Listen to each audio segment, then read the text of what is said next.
right, folks. Sorry about that wonderful snafu. Let me turn me down. I am a little louder than I should be. Welcome on in, everyone. Thanks for coming in. I would love to introduce Tony. Links are at the top. Steph put him in there. Hi, Tony. Welcome on in. He is a voice actor, pro GM, and writer. Should be Hi. everything. Nice to meet you, everybody. Awesome. So I did want to start with like the usual suspects. So what did you want to be when you grew up? Do you want the cute answer or like the real answer? Whatever you feel comfortable with. Okay. So when I was a kid, and still to this day, my favorite food is pancakes. And I thought that all lumberjacks did was eat flapjacks and live in a cabin in the woods. And so I wanted to be a lumberjack when I grew up. That's amazing. And when you realized that wasn't a thing, what did you want to do? I wanted to go into computer science. I didn't really know what I wanted to do. I knew it was something related to technology, but I didn't know exactly what. I was still figuring it out. That's fair. That is fair. You have to have those survival jobs. That's what everybody calls them, survival jobs. You know what? Yeah. I can relate to that. So how did you get into acting? It started with tabletops. Um, it started in that realm, and then a chain of events led up to voice acting. So we do tabletops. We get really into making sure that these tabletops are immersive, Yes. and we have believable characters, and we have like a distinctive voice for every NPC. And then that comes into like this perfectionist mindset of trying to make sure that every game is great. And then I get really into like paying attention to voice acting techniques. And one of the people that um, really inspired me the most, I went to a local convention, and Barry and Dell was there, as well as some of the people from Borderlands 4, like Major Mm-hmm. Attaway, Jim Ferranda, and they were all talking to each other, and they explained that like a lot of actors get, even just playing D&D is, Mm-hmm. that's acting. Right. And I had never really thought of it that way. So like that was Domino 1, and then I really wanted to start my own actual play, and so I started streaming my games. Um, and then there was sort of like just like a shower thought of maybe I could do this sort of thing, and I Mm-hmm. got pushed forward to try it, and here we are. That is super awesome. You and I need to talk later about the actual play thing because that's actually why I started as well. Have conversations. That is cool. It's funny. We actually met Barry Yandel at NandesCon in Denver and got to sit through some of his panels. It was really cool. He's such a sweetheart. His performance as Bon Clay in One Piece, it makes me cry every single time. And I told him that I have like a bunch of stuff signed from him. Um, but he told me that whenever he did that scene for Bon Clay, like in Impel Down, where he is crying out and the character's just tears streaming down his face. He said those were real tears in the booth, because not only was he like connected with the character, he knew that the character wasn't coming back after that, because Aww. Bon Clay hasn't showed up again. Yeah. So he's like, it's real tears in the booth. Oh, that's so sad. It's hard to have that disconnect when you've been with a character for a minute. You know what I mean? Right. That is that is super super cool. Did you ever do any acting in school or anything like that, or no? Nope. I have stage fright. That's why I was sitting giving very short answers before we started this, and I told you I was nervous. Aw. I once I get in there, it's okay. But no, I never did any acting. No, I haven't done any on stage things even since I started voice acting. I've wanted to, Mhm. but something always comes up for like whenever auditions are going on. Like the next month, um, they've got auditions, but I'm going on vacation that weekend. So like I'll get there one day, Yeah. but yeah, haven't done anything yet. So, have you ever had to do any in studio work yet, or just live? Have you done live Yep, directing? I have. Yeah, I've done live directing. I've done it with a few projects. I'm a director, so been on the other side of the table. Yes. So, um, the yeah, that's the most I've done. I haven't got to be in studio yet. I'm really excited to. That'll be fun one day. Yeah, trying to get out to one of those cities though, because you have to be Yeah. within driving distance of a hub, because I guess they don't trust us to hop on an airplane. I'll do it. I'll fly down there. Oh man. So what was your first acting gig? Do you remember? Yes. So my first acting gig I got from there's a visual novel. Oh, what was it called? I've forgotten the name and I feel bad about it, but it's like a turn of phrase. I played these background characters in a murder mystery romance visual novel that all took place on a train. So they tried to blend the the murder mystery and like have all the eccentric characters. I was one named Mr. Bat, and they blended that with like a Yuri romance. Oh, that's too cool. You know what? I love visual novels because they're a little bit different than your average video game. Yeah. So it's a neat storytelling process. Let's see, what did I have here? Oh, I did want to briefly touch on Disventure Camp. So, how did you get cast for Logan? Was it one of the open auditions? It was. So I had no idea what it was. Mm-hmm. And I saw the open auditions rolling around, the link to Casting Call Club, and I still had like 2 weeks to get in.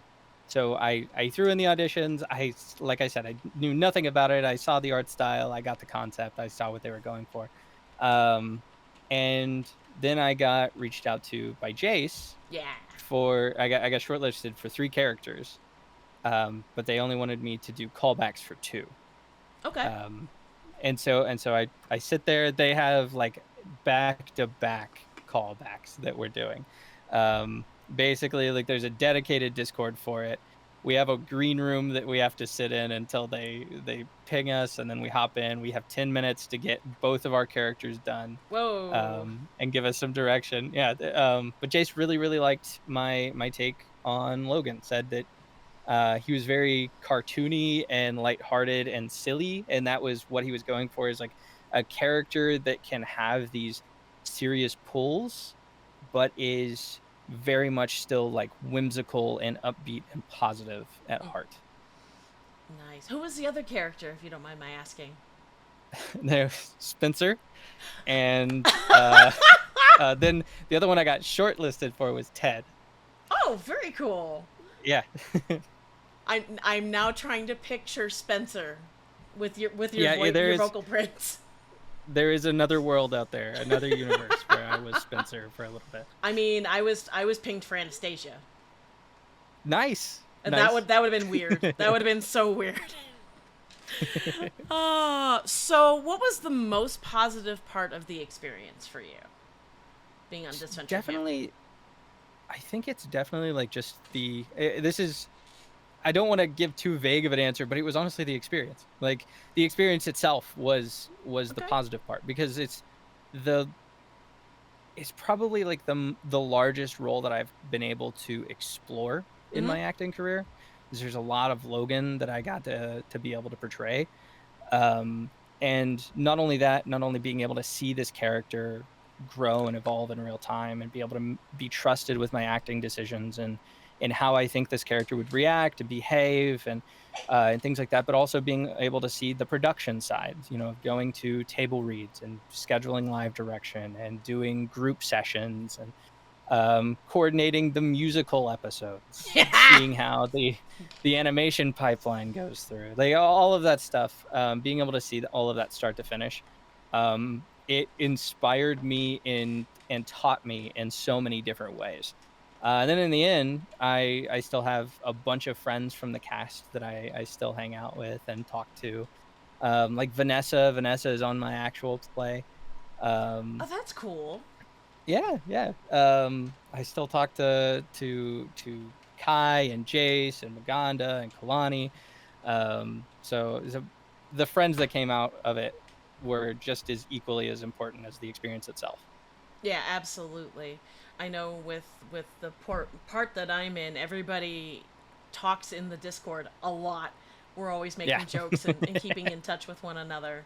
And even though Jace isn't there anymore, he makes sure to keep in touch with a lot of us, and that was really, really nice.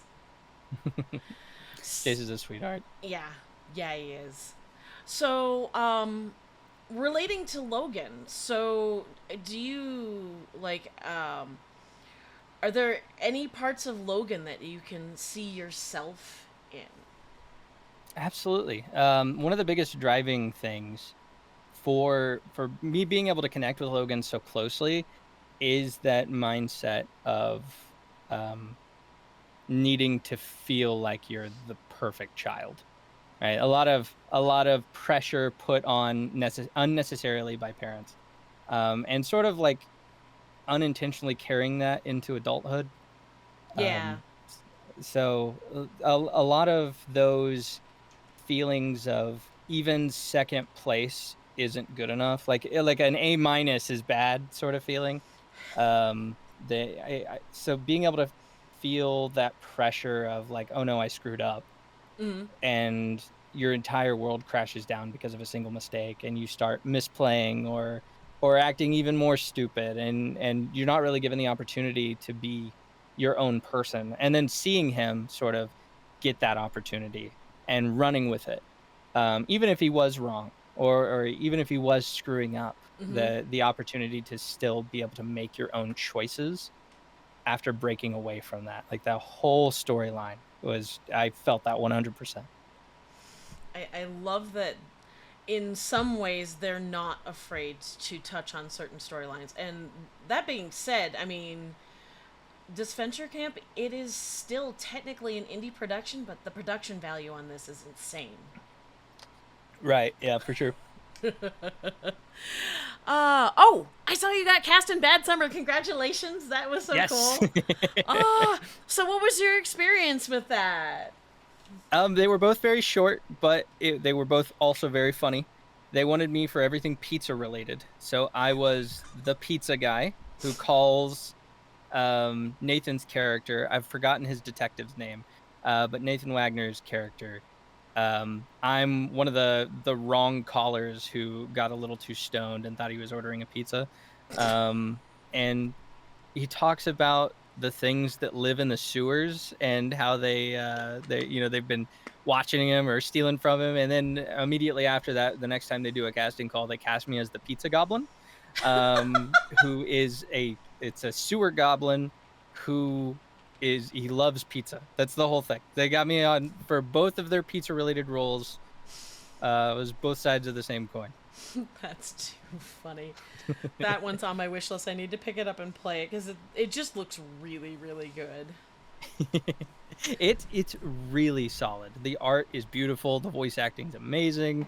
They balance that sort of serious tone where it is like very much like spooky horror Mm-hmm. with little bits of comedy, and the comedy is over the top, but it's not so over the top that it breaks immersion or anything. Right. Um, and they try to merge those two genres, like the romance visual novel with like a horror detective story, and they do it so well. It's so cool.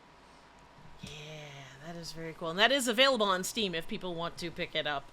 So, yeah, please do. All right, let's talk about Valiance and Villainy. Steph, I do have a link in there if you want to put that in chat. It will go open to the Spotify page. But where did you get the inspiration for this project, as if I don't know already? So 10 years ago, actually a little bit more, I think we're up to 12 now.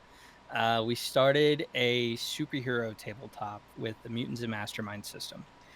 We thought the Mutants and Mastermind system was a little clunky, So we started homebrewing more and more and more until it wasn't the Mutants of Mastermind system anymore. But we have this ongoing universe where each campaign it's still connected and it's like a continuation of the story. Even if we're bringing in new cast and new characters, it's still tacking on to this building world. And we have enough documented of it, and we've loved this story. It's been something that's kept our friend group together for over a decade now. Yeah.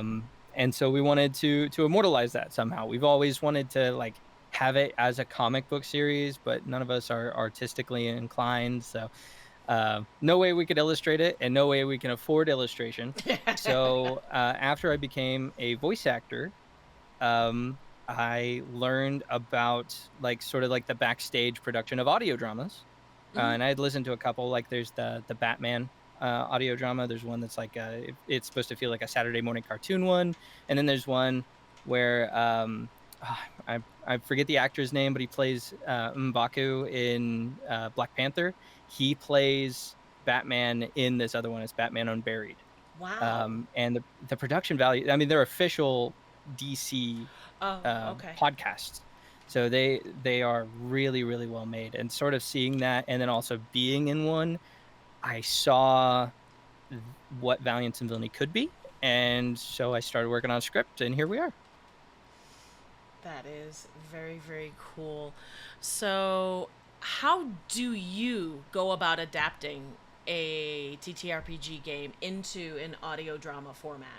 Because I feel like I'm asking this for me because I'm going to be pulling the Yeah. same stunt soon. So the big thing, if every tabletop game has your jokes, right? The jokes that are very much non-serious and like they're a little character breaking and things like that. The big thing that we had to do is make sure that we didn't rob ourselves of those things that made us laugh and find creative ways to be able to incorporate them back into the game. Oh, nice. Um, so there was that, and then we had to rearrange some things. So season 1 of V&V Mm-hmm. follows a perspective of 3 people being interrogated, right? So the main characters are actually the Fine Line Agency, the people asking the questions. But we get all the flashbacks through 3 people. When we first played the game, it was technically 3 campaigns. It was 3 groups that all intersected into the main story, facing off against these main bad guys, the Wow. crustaceans that are the main villains of season 1. So each one of those is representative of one of those groups that we played with in real life. So you have the vigilantes group, you have the hero group, Mm-hmm. and then you have there's a thieves group. Each one of those 3 was a different campaign, but they all connected in the end. And then after that, we're very much it's one group going Mm-hmm. forward. So much more coherent. But that gave me, I think, the unique opportunity to be able to create that hook and blend the 3 together in such a way. Because in whenever we played the game, we lost.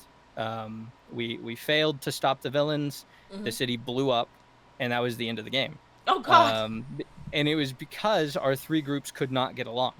And so we were able to actually adapt that in the show, where we had the vigilantes who didn't agree with how the heroes did things, that they Mm-hmm. were just out here for a paycheck. We had the heroes who were rookies but were trying to do the good thing, and then we had the heist crew who was just out here for revenge and didn't want to work with anybody. So because nobody could come together, the villains basically got a free pass to win the day.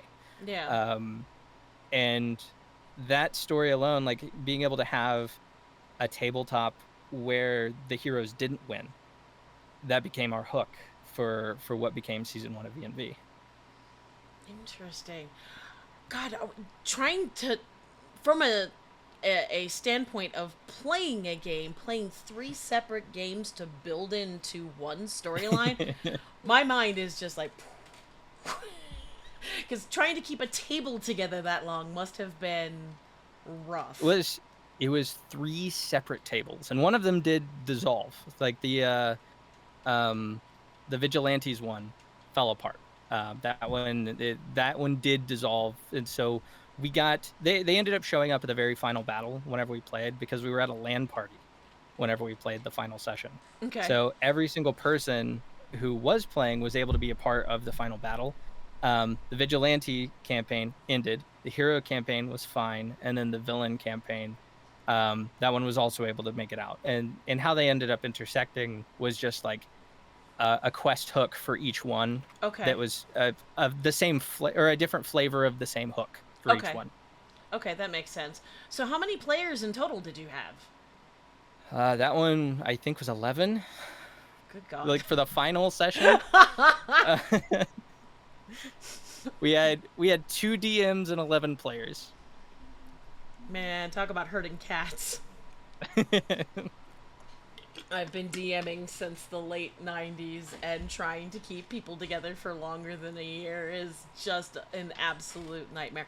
That being said, I had a Waterdeep campaign that lasted 5 years, so I can't complain Nice. too much. So, but that is so cool. I love the concept of having three unique storylines that blend together and coordinating that. Now, how many people were writing on this at the time for the actual tabletop? Was it Just just two. you? Just two? Oh wow. Yep, there was me and I have a one of my friends. We take turns DMing back and forth for the campaigns. So I'll do one leg of the campaign, and then there'll either be a time skip or like elsewhere in the world. This is happening, and then he'll do that part, and they connect in little cameo ways throughout the stories.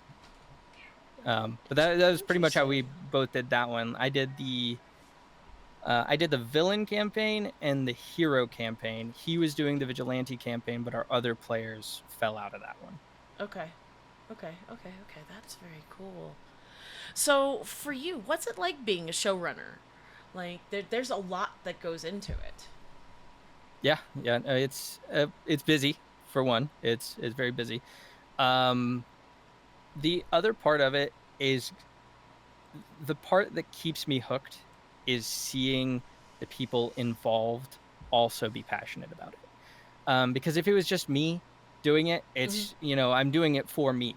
But because I'm seeing everybody else enjoy it, it's like I tell every single one of the actors whenever I do a live direction, I was like, I encourage you to improv. If there's something that sounds clunky or you think that there's something that should be added, I want by the end of our time here for this character to feel as much like it's your character as it is mine.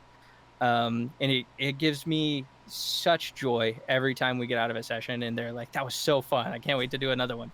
um and it's stuff like that that keeps me excited to keep making it, because I know what's next. I know that people are going to be stoked for it. um the other aspects of it are, um it's a lot of, I wouldn't say necessarily pressure, because I'm doing it out of a place of passion, Hmm. but there's like a level of, at first there was a level of urgency and guilt, because I knew that if we didn't get crowdfunding for it, Hmm. which we didn't, and that's fine, that it would end up remaining unpaid. And there's a lot of lines right there. I mean, they're like 30-minute episodes. People have anywhere between like 20 and 100 lines sometimes. And so I felt bad for a while, but enough of them told me, I was like, hey, if I wanted to be paid, and I mean, you were up front, that we're not, I'm here because I want to be a part of this. and Right. and that, I think that reinforced what I was saying earlier of like seeing how passionate everybody was about the project is a drive, and now I don't want to fail them. Yeah, and I feel like if you're upfront with that, like, and they can make that decision from the beginning, and so many people are like, "No, I want to see where this goes. Let me come along For for that sure. ride." That is very cool. So, what have you learned about being a showrunner and creative that you would like to share with others who might want to do this as well? You can see some of these questions are selfish. Not gonna lie. Yeah. I think trying to form genuine connections with other people who are trying to do the same thing as you is a Hmm. big one. I'm friends with Corey Levere from The Illusion of Choice, Hmm. and Kelly from Haunted Masquerade, and there's Terra Alpha that I've been partnered with, and just like seeing the back end of like how these things are working, where they got their inspiration. Terra Alpha is another one that's an adaptation of a tabletop. Oh. So being able to bond over something like that and like see how it turned out? How did this differ from the game? What did you actually have to change? And getting that outside perspective really gives you the idea of like, okay, this is my scope. Because otherwise you're just sort of fumbling, right? You want to tell your story, but then you get to the point of where you're writing the story and you're like, how do I tell the story? Um, and so seeing how other people do it is a big thing, like learning anything you can. I learned all of my audio engineering skills from Valiance and Villainy. I taught myself leveling, mixing, sound design. I'm going to be working with Randy Greer soon to try and learn composition. So I all love of these Randy. things. Randy's awesome. Randy is awesome. uh, but yeah, just learn anything you can and try to be part of every group, even if you're not the lead person in that group, right? Mm-hmm. It may be your show, but needing to understand that like other people need to have, if they have more expertise, let them have that expertise, let them run in that spot, and letting your artists and understanding that each person on this team is an artist, not just the voice actors, is that's also just as important, and let them do their thing. Like trust, if you're trusting them to be on the project, trust them to make their art. Um, and yeah, I think trying to dabble in each department just so you know what's going on behind the scenes and you're informed Mm-hmm. is another big thing. Now, did you have to subdivide tasks to other people, or did you take on most of it yourself? So the voice directing was me. So casting and voice directing, that was for sure me. And that's because like for my first season, I had a very specific thing in mind. Mm-hmm. I also didn't really know what went into being a casting director or anything like that. But I wanted to be the voice director. I wanted to be in there and be collaborative with the people who are on the show. So that one I did for sure just take on myself. Casting directing, I didn't know how big of a thing it was. I probably will need help in the future. Audio engineering, I had to we split it up. We didn't get any other audio engineers until like episode 5, I think. Mm-hmm. So the first 4 episodes were me, and then after that we had people doing assembly, and then I'd go back in and just clean things up. Mm-hmm. Um, Writing, we took turns writing, and eventually I did the bulk of it. I would say like probably like 85-90% of season 1 was me, but we did it's me and that DM that I was telling you about. Yeah. Yeah. So he and I would take turns writing bits of the story. It got a little too busy for him, so I took over. I didn't mind that. But now as we're going into season 2 and we're expanding things, we have more writers. I have there's a writer from Cabin Tales that's on Oh that's shit! on the other writing team. Wow. We've got um I don't really know what other writing credits they have right off the top of my head, but I think we have up to 4 writers right now that Okay. are writing just the story. And then I tapped someone to help me build out a TTRPG system based on like the homebrew system that Oh, we made, because we started out M&M and we right. didn't like M&M. So I want to build something official that creates sort of like a an alternative to that. I know there's a couple other superhero tabletops, but I want to make something that's like uniquely ours. Yeah, and this is the time to do it. I feel like we're going through a resurgence of TTRPGs right now. I mean, Right. Yeah. everybody's screaming about D&D, and that's well and good. But I've seen in the indie spaces, so many people are coming out with some really unique stuff. Yeah. Ways of storytelling. Some of it's a little too unique for me, but it's really interesting. So that is very very cool. What was it? Oh, speaking of TTRPGs, gotta do it. So you've got oh, actually, let me back up again. So you mentioned a Valiance and Villainy season 2. What can we talk about on that since it's in production right now? What can we share with So this everybody? one, season 1, we went for something that was a mix of like we wanted to feel like film noir meets action hero meets spaghetti western. We were going for a lot. It was like across the board, very ambitious. But then for season 2, it's going to feel very punk. Um, Ooh. there is a lot of things that, and one of my favorite things about writing this series is having the freedom, especially get, for your knowledge, whenever you go into it, the audio drama space is such a unique storytelling device. There aren't a lot of ways to prevent yourself from censoring yourself.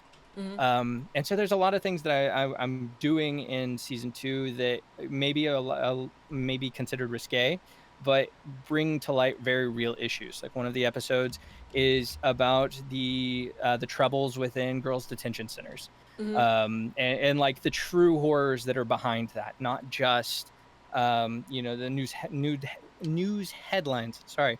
Not just the news headlines or anything like that. I did deep research into these things, and being able to research these topics. Like there's an episode towards the end of season 1, the Black Coyote episode. We interviewed Jay Cuevas for his native heritage. We blended that with my native heritage and my upbringing, and we created something new.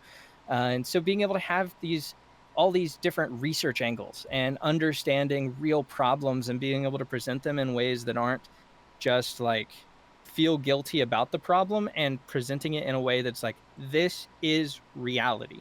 This is the problem. And here are the facts about that problem.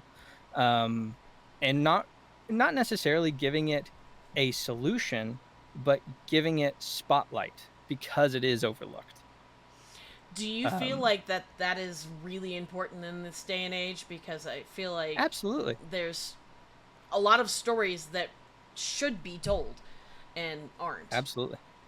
Yeah. So we have in season 2, your original question was Sorry. what are some things that we can look into it.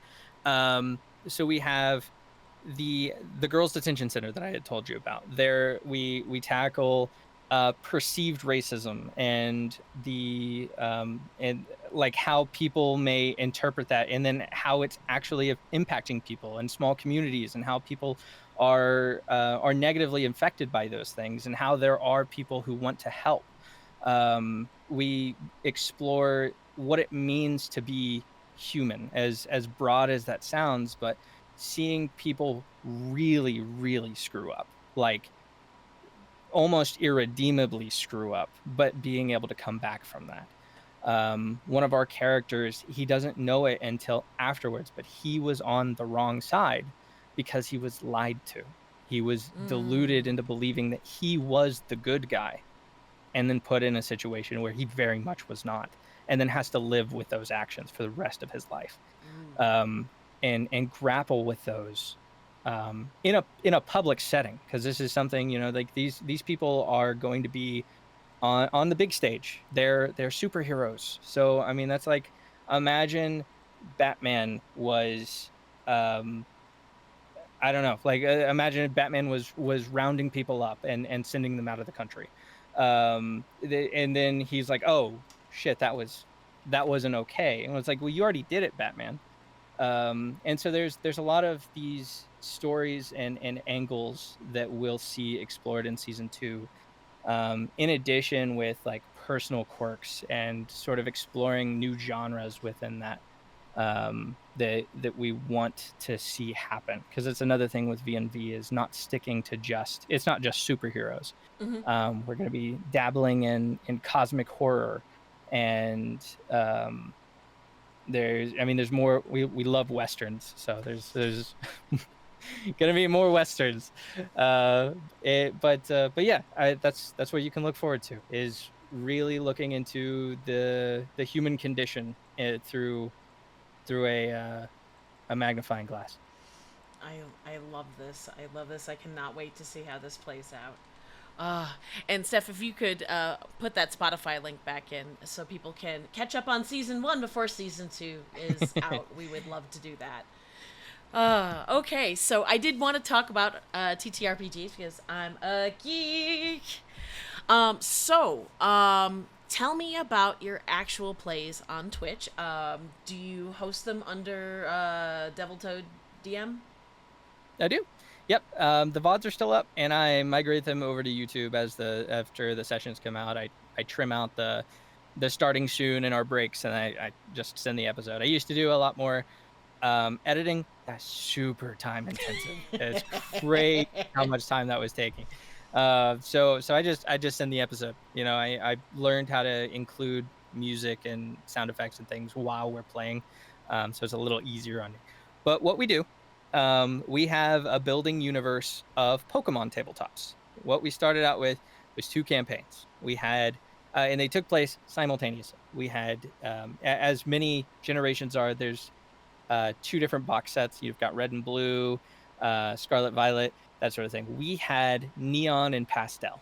And neon was our traditional I'm going to be the Pokemon master style uh, story where they start to uncover the secrets of this villain team, Team Nuclear, and then you have Pastel, who's a team themselves. They are Team Gambit, a team of thieves and people who are pulling off these big heists. Now you see me style, Oh, um, that's cool. and yeah, it was really really cool. They would plan out these like elaborate multi-step things to be able to make sure that they got away scot free.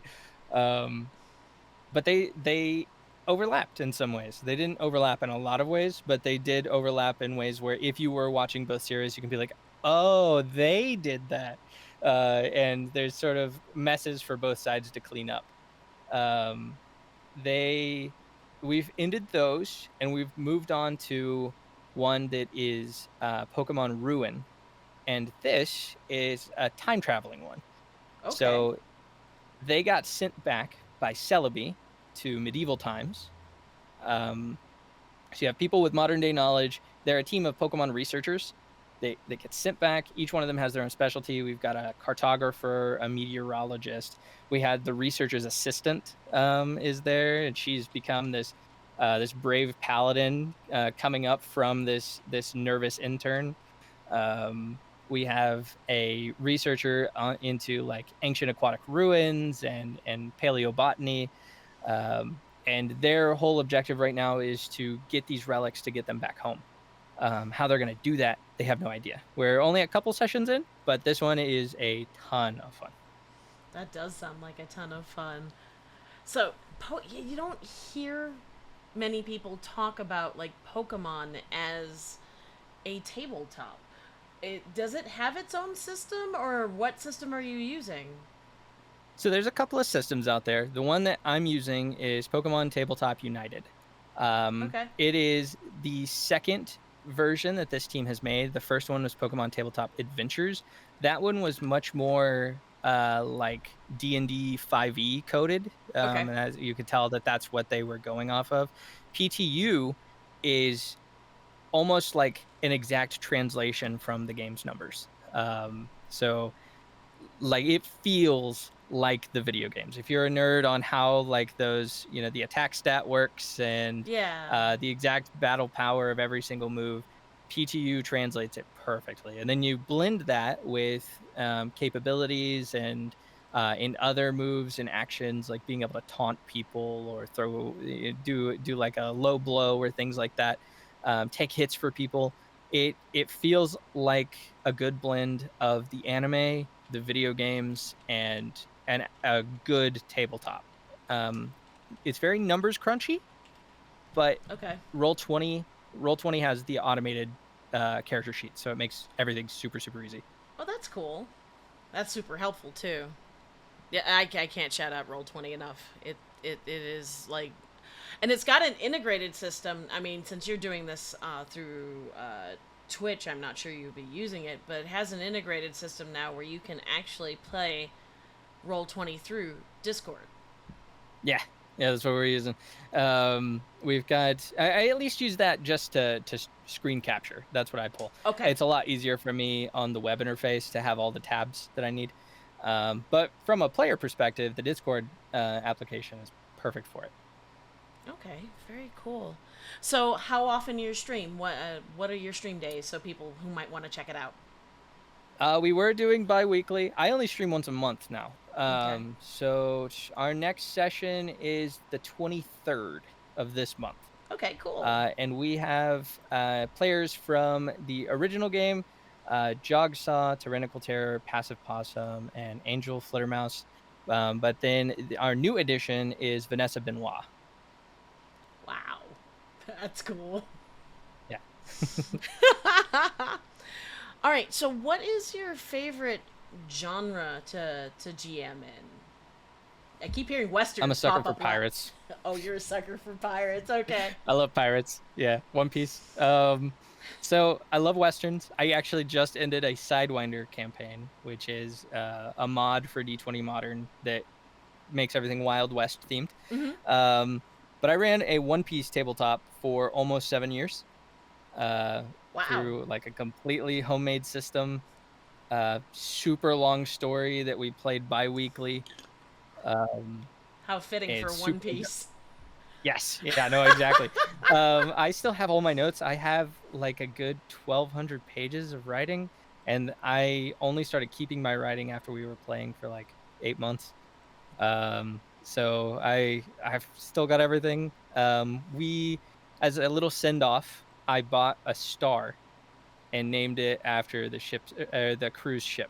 Aw. Um, yeah, so gave them a little send off of like no matter where you go, the crew will always be together because all you have to do is look up.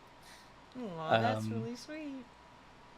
but yeah, I love pirate settings. I like being able to sort of treat each island as a new adventure. Each one is, you have very clear markers for how things are. There's not a whole lot of ambiguity for the players on where they need to go. Like if the whole story is hinging on them going from A to B, even if there are mysteries to solve along the way, you still have B is that way. Mm-hmm.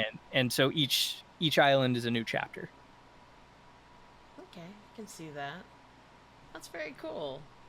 So when did you start doing TTRPGs? I was 15, I think, so 14 years ago. Um, we started out my very first one was Pathfinder 2e. I played a Highland Goliath barbarian, um, and I bullied some skeletons. We played for like 2 hours. That was the first time I'd ever played a tabletop. And then the next time I played, we jumped right into Mutants and Masterminds. I played like one session of D&D ever until probably like 6 years ago. I have been doing exclusively non D&D TTRPGs. Mm-hmm. Um, I've got a huge array of ones I've played. Do you have a favorite system?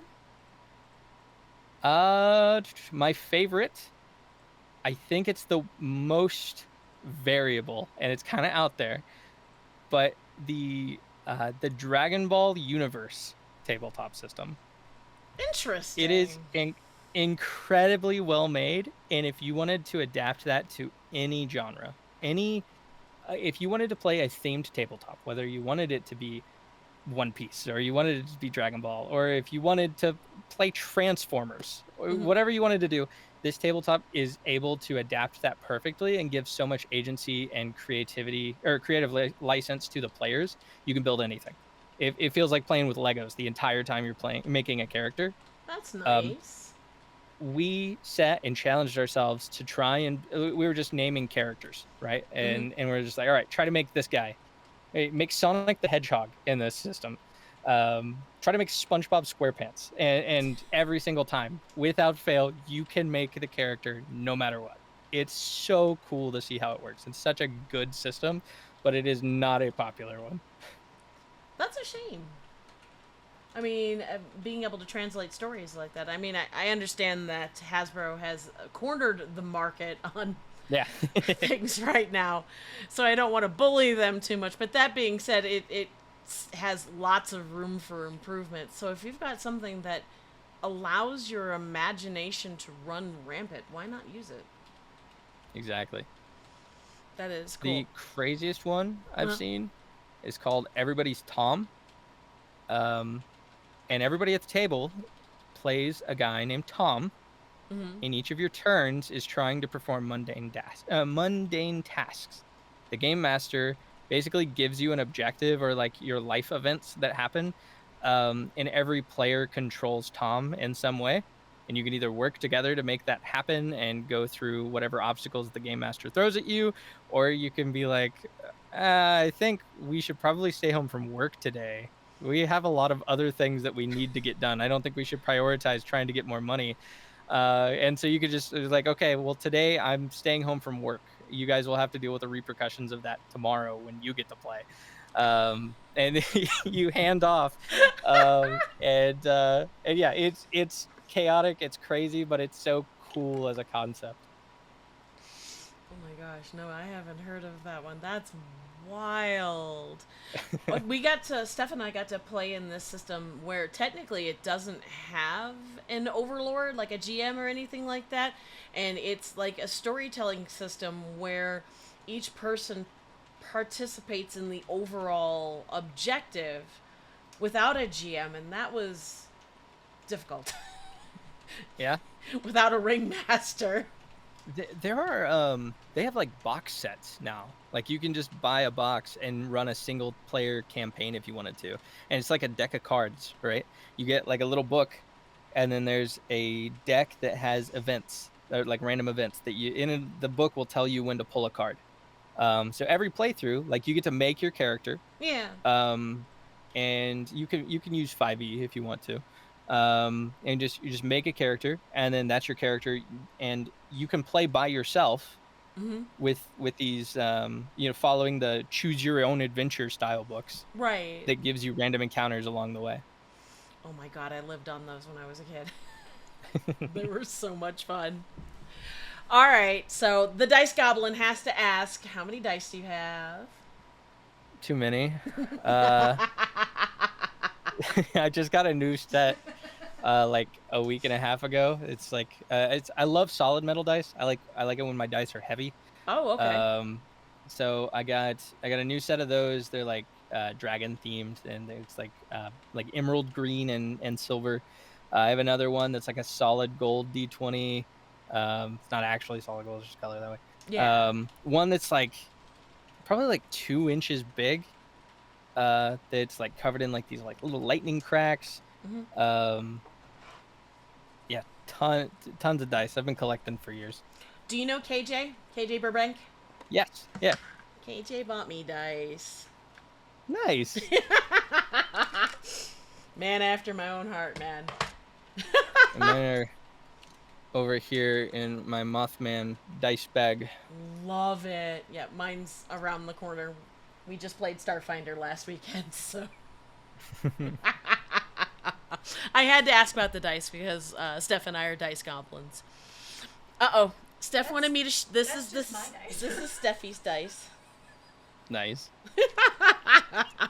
I could be here all night. And we've got this one and that one, but I won't do that to you.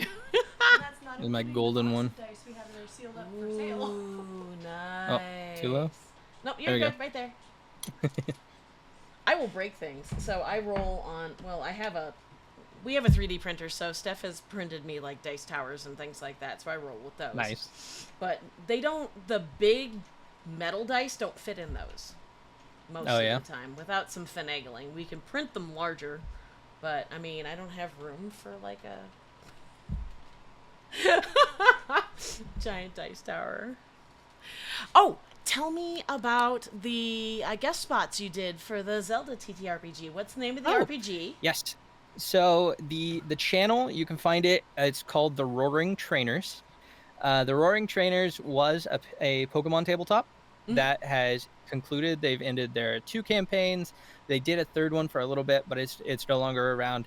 But their Patreon show that they were doing was called Fallen Hero, and it is basically set in that 1,000-year gap when the hero of time is absent. Yes. And it's when the hero of time fell. We're right after that, and hence the fallen hero. I play Willem. He is a little Korok. Oh. He never left the forest. He never wanted to leave the forest. He's like, if those monsters can get in here and tear up the Great Deku Tree like that, what are they gonna do, little old me? So he didn't ever want to leave. And then Great Deku Tree tells him, Willem, I'm sorry, pal, but you're kind of chosen for this sort of thing. I'm just as surprised as you are, but it's what it says right here. And so I had to go out, venture out, and I met a Gerudo Mhm. and a what are the a Rito, Yes, the bird people. Yeah. Um, so we've got the three of us. We are thick as thieves right now. We're all goofy. It's a very comedy heavy campaign. It's very feel good and I always come out of there always smiling. But it is called Fallen Hero. That Okay. is the title of the campaign, but it's on the channel for the Roaring Trainers. Awesome. All right. So we're getting close to time. So let's go ahead and if you have any questions for Tony, please let us know. Steph will let me know and we will pass it along. Otherwise, I'm going to move this over here and get started on climbing. Yay. Let's do this. You know what? Do I have you friended on Steam? I don't think I do. Maybe. Hang on. You wanna send me your Yep. Hang on. friend code? I will do that. Oh, Peak is so loud. It is. Here we go. Put that back down.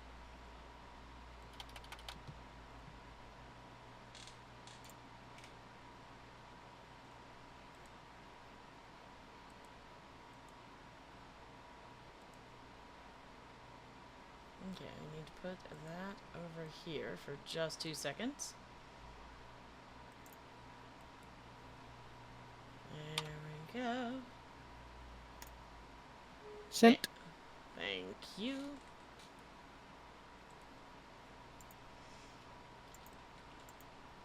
I got you. Okay. All right, you want to host? Yeah, I can do that. Let's come over here and get the gameplay properties up. And Steph, if you could switch us to Peak, that would I like that. Post game. Mel, was there a video game or anime aside from perhaps One Piece? That was a big one. That inspired you to get into voice acting? Thinking real hard. I was really into like sort of like the cheesy cliche sort of stuff. Like you always do like the Yu-Gi-Oh voices, right? Like it's time to duel. Hold that down. And all of Leon Kennedy's cheesy one-liners. Leon. Those were probably mine. I wouldn't. I think that they were ones that got me to be doing impersonations and voices, but I don't know that they necessarily like inspired me. It was for sure. It was for sure One Piece that truly inspired.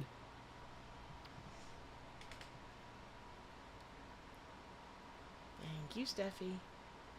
I have lost your invite. I am looking for it again. I can send it to you in just a second.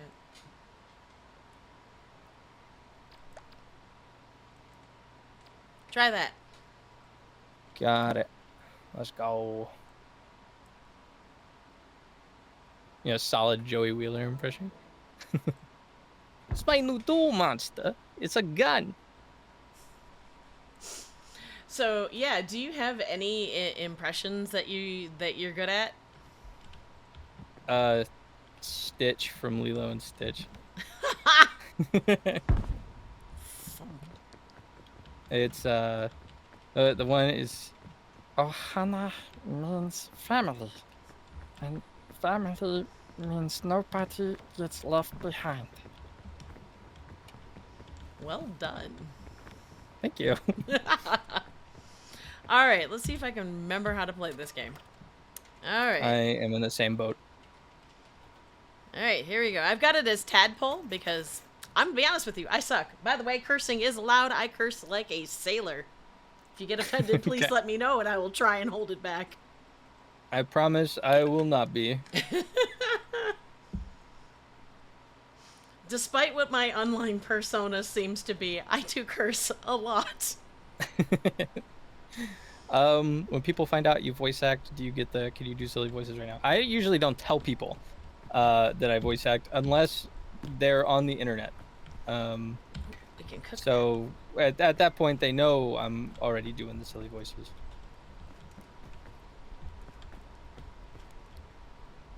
Cooking the energy drink. Oh, what the heck? What did I do? What happened? I got poisoned? What? Oh, I stepped on a jellyfish. I forgot that was a thing. We don't need binoculars. We don't need a lantern. Why is there one in our spawn? Why is there already a jellyfish? I don't know. Balloon is a floaty thing, right? I don't know. That's a new one for me. Okay, I think, yeah, you can tie it to... Matter of fact, I think you can... Let me come back to this. You can drop, throw... I thought you can... I'm going to try using it. I thought you could... Nope. That is not what... Yeah, it is. Okay, cool. If I fall, I won't die. No, nice. Right, I got Bing Bong. I didn't see anything else. Okay, let's see if there that we can find some coconuts to cook, because that's never a bad thing. Watch out for more jellyfish in the tall grass. It always gets me. Hey, at least poisoning doesn't last that long. Do we have a man of secrets? Alright. Oh, there's some more jellyfish, so watch out for that. Because if it's there, I will step on it. Wow. Usually they give us more starter food, too. Rude. Right? Not even any in the trees. And we're on tadpole. Yeah. Oh, yeah, I Hey. found some berries, but they might be poison. I don't remember which ones are poison. Well, they change every game. Oh, that's fun. Yep. I'll eat this red crisp berry and see. Ooh, I found a coconut. Coconut. Alright, uppies. Oh, reds are safe. Okay. How do I climb? How do I climb? That's how I climb. There we go. Is it holding space? Yeah, tap space. Yeah, it's been forever since I played this one too. The game was like a month or two new. I have to laugh. So, one of the people I'm gonna have on the show, they want to play Phasmo. I'm like, okay. I mean, we can. Okay, there's an extra coconut by me if you need it. I don't even know. Where'd it go? There it is. Oh, it fell down. Alright, fine. I don't know where you went. I am still further away from the... Yeah, there you are. Hold it. I see you. Wait, turn around. I'm jumping. Jump. Oh, I see you. Okay. Yeah, I don't want to I don't want to screen peek. No, you're fine. Alright, so there's half of a coconut over here. And there's more up the trees. I'm gonna head quickly back to the fire to cook the coconuts, and then I'm done. And we can move on. That I do know, is if you cook things, you get more of them. Yeah. Oh, yeah. Stamina's a thing, isn't it? Do you have the backpack? I do. Okay, I can load you up.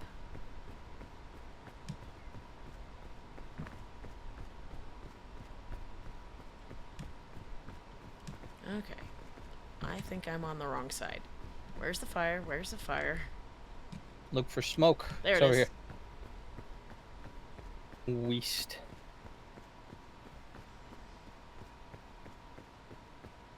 So many jellyfish right on the shore. I mean, that makes sense. The jellyfish up on the mountain, not so much. Yeah. Yeah, I suppose that's true. Okay. Cook that, and then I'm gonna... Excuse me! Need your backpack. Oh. Here, have a coconut.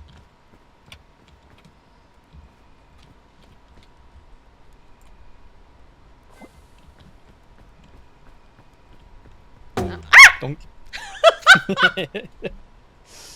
Alright, this is chat's one and only warning. I'm jumpy. I scream. I'm sorry.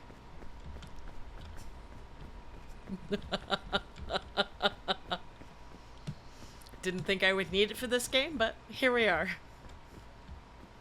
It is nighttime. It is okay.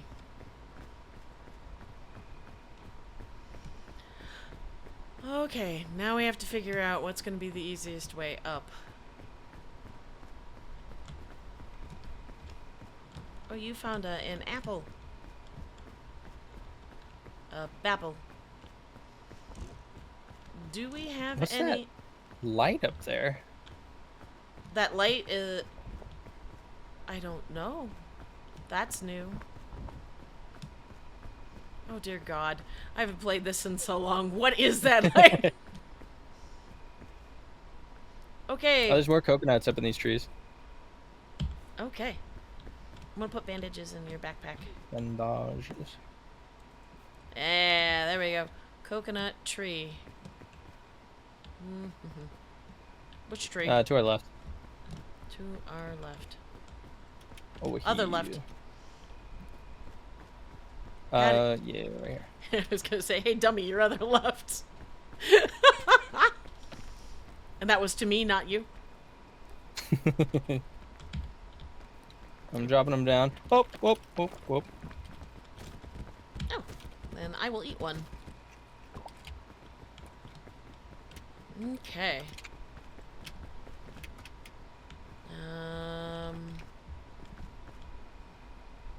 And there's two more on this side, but I think we're good. I think we've got more coconuts we know what to do with. Yeah, I'm gonna put one more whole coconut.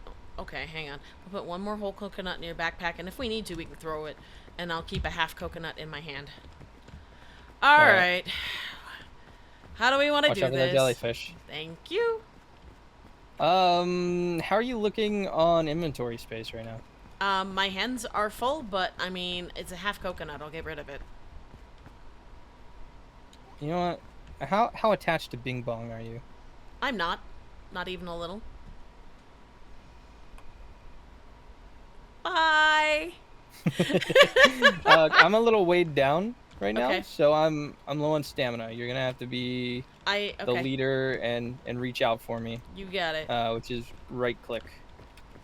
I kind of want to see what that light is, so I want to go this way, off to the right. Okay. It looks like there's a path up this way, up these rocks. Okay. Alright, I'm gonna test the yellow crisp berry theory. Is it poison or is it food? It is food. Currently. Okay, let me get my stamina back and up we go. Thank you. We have a suitcase here. So... because we can always we can trade things out. Ooh, that is better stuff. What's that? Ooh. All right. So, do you need to eat by chance? Sure. Yeah, I'll eat. All right. There you go. Have some food. I will take that. This means we can shoot it somewhere. And if you want to lose like like an uncooked coconut, you can. Where'd that half a coconut just go? I fed it to you. Oh. It didn't do too much. No, I gotta it doesn't. crack this open? Yeah, throw it at the wall. You got it. There you go. Okay, let's see. I'm gonna try going up. I'll let you know how it looks. Since I have... not great. Alright, well, down we go. This is not... Oh, I found there's a first aid kit and a... Ooh. Put that on you. There you go. Let's, my balloon is apparently gone already. When did I fall? Don't know. But there's a sports drink and a first aid kit in here. Okay. I can carry the... I can probably carry the first aid kit if you want to throw that in the backpack. Yeah. That is very... Now we have 2 healing items. I forget. Sports drinks, I think, is good for stamina, so do you have room to carry that? Yeah, I can. Okay, let's do that. What is going to be the best way up there? Oh, okay. There's lighter spots here. So if we go up this wall here, we should find a place to stand. All right. Mel wants to know if she is allowed to ask a question to both of us. Absolutely.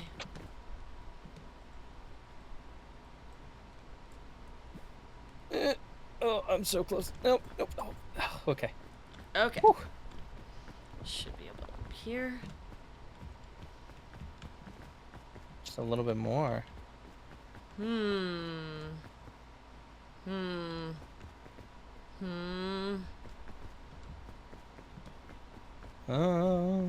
We might be able to make this jump over here. There's some mushrooms over there where those Okay. luggage cases are.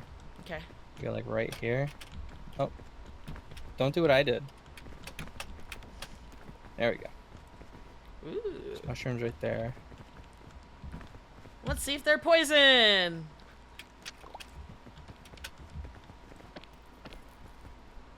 Surprisingly, not. All right.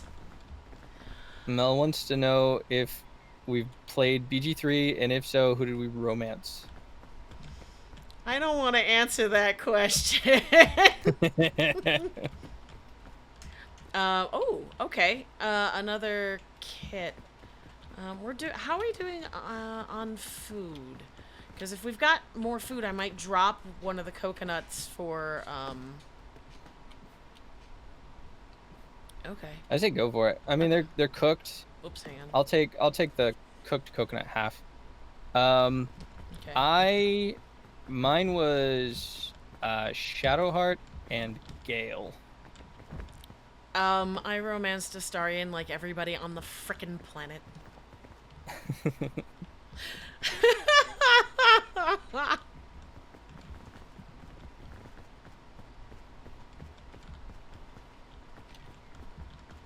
Alright, I'm good. We have lots of healing kits, so if falling is not that bad now. Alright, can we get... Oh, okay, there's rope bridges. My balloon. Rope bridges. I lost my balloon. I wonder if the balloons are just temporary. I think even if you do a short fall, the fog rises. Oh, yeah, we're on a timer. I didn't realize I had that. My bad. Dre says Karlak and Shadowheart. Karlak could fix them. Oh. So, whoops. Uh-oh. So, funny story. One of the roles I auditioned for not too long ago, I found out that the role went to Karlak's actress, Sam Barrett. I went, yeah, no way in hell I was ever getting that one. Oh. Can we? No, I think we... We're gonna have to... Yeah. I say we go back down this way. Yeah. And Skyrim horse our way up this rock. Skyrim horse. Okay. That's a good stopping point, though. Okay, I made it up. I'm ready for you. Alright, I'm gonna drink your energy drink. Let's see what happens. Up Okay. I go. Woohoo!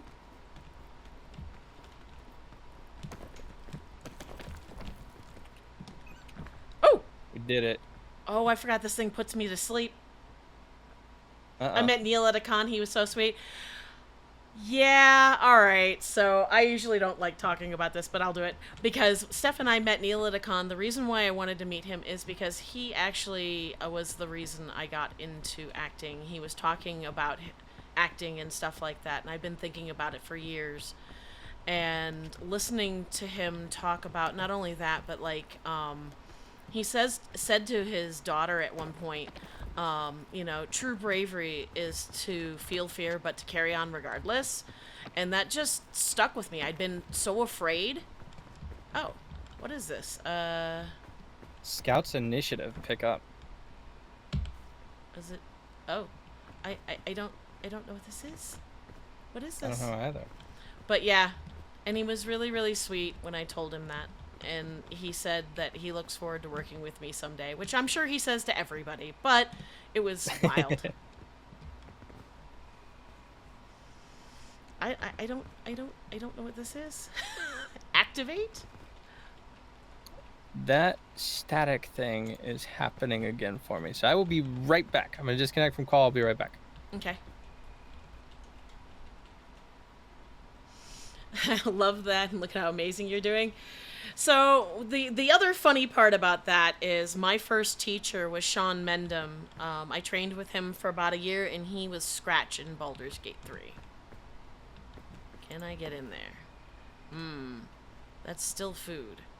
Alright, let's drop the energy drink. I'm not...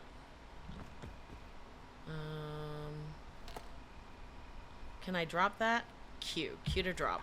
Because I don't know what this is, but I want to keep it. Yes.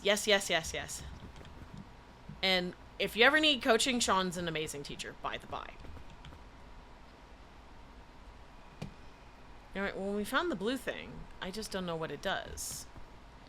And now we have to figure out where we're going to go next.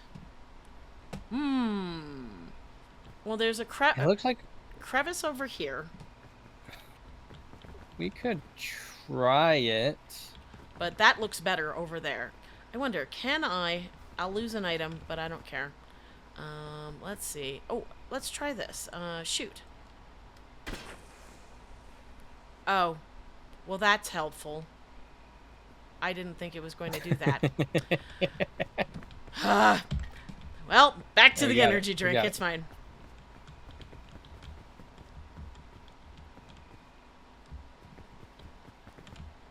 Can go down here, can go down here, can go down there. Same though, my friend had to lead me from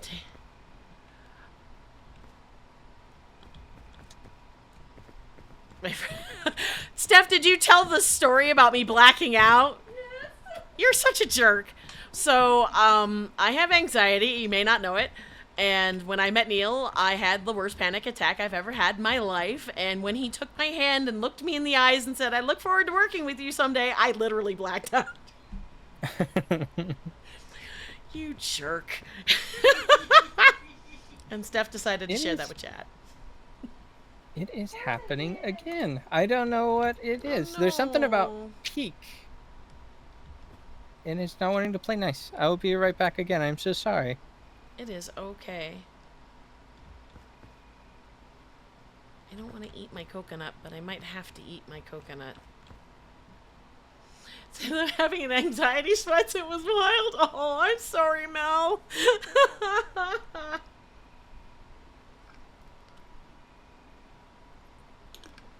And it's sad because he is one of the nicest humans I have ever met. And I've met plenty of really nice humans.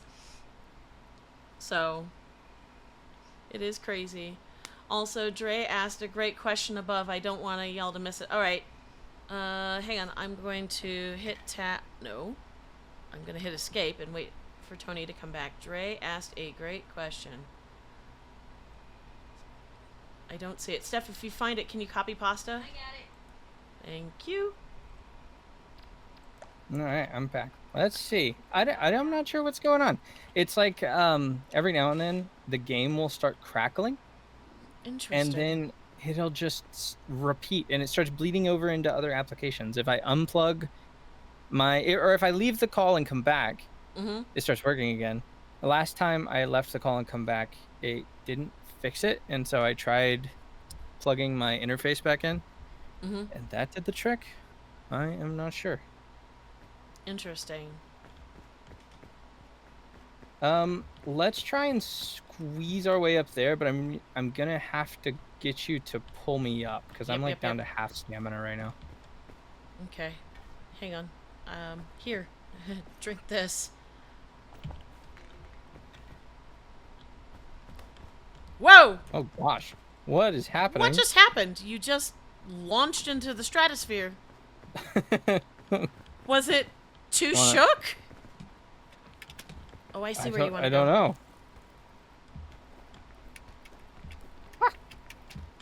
I made it. Where are you? Oh, there we are.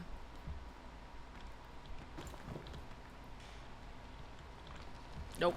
Just give me a second. I'll get my stamina back. I'm gonna eat. Because that's part of my problem. Oh, I have to throw it? Oh, you butt. No. It's gonna explode in the stratosphere. I can see it coming now. Eat. Alright. Okay, I can hold the other half. Cool. That'll work. Alright. So, up here. Dre's question. Have you ever... Spider-Man Brand New Day ad to get out of here. There we go. Yep. Have you ever been surprised at the emotions or reactions that come with either your creative projects or projects you've been a part of? I think the most surprised, because most of the time I get a good feel for it whenever I'm going into the project, and like I like to hyper focus and see everything about the project. There was this time in season 1 where Amber Churning had a monologue, and whenever she finished, the way she delivered it and the way she fell into it and ended up improvising throughout it, it was stunning. Like I sat there completely silent for a little bit after, because I was just like, wow, that was really good, and that wasn't even the direction I had for that scene, but you did great on that. There we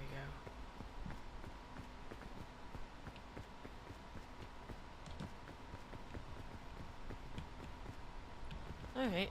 I see bushes up there. And now I'm having the scratchy.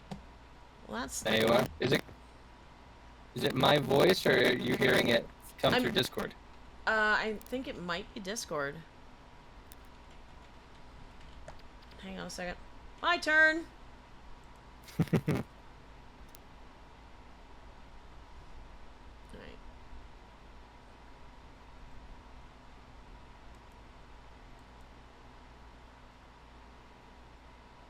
No, if I disconnect, though, I will mess up my whole stream. Nope, that did it. Alright, I hit mute and then unmute, so... Alright. Oh, okay. I'll try that one then. I saw a little spot of... There it is. Oh, no, don't fall, don't.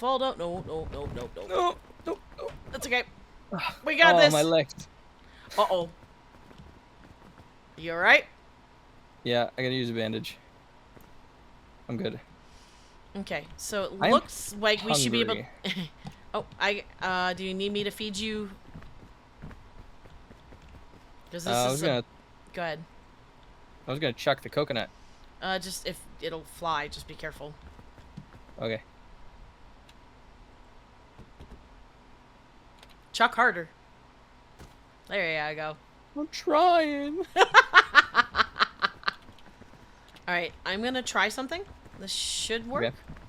I'm gonna go left. And then Okay. I I have most of my stamina back too. Okay, cool.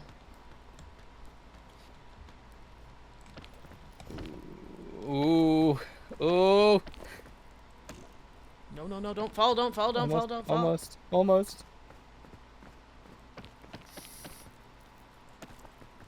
I got it. You made it. Okay. All right. I'm gonna try and do the same. Okay. And let you pull me. Are you good there? I'm trying to find a ledge. Give me a second. All right. This Okay. is it. I was like, on my side, you're like ragdolling. I got it. Come on, take it. I'm trying. It doesn't let me pull unless I'm climbing. So I was just running up the side. I'm good. You made it. It looks like there's a path straight ahead. Oh, there's king mushrooms. Ooh, go ahead. Cubby mushrooms. All right. Oh, there's... Okay. Let's just hope these don't get poisoned. Hi, Pink. Welcome in. Thank you for the hydrate. Hang on a second. Could you have cooked Bing Bong and ate him? I don't know. You can cook him, but you can't eat him. All right. Ooh. I'll take that. Haha. All right. There's a little tiny... Oh. Green ones are poison. Shit. This is fine.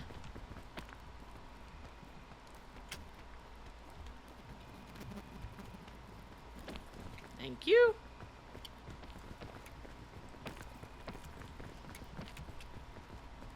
It has started again. Do you want to see if we can do proximity chat? Actually, yeah. You said mute and unmute fixed it for you.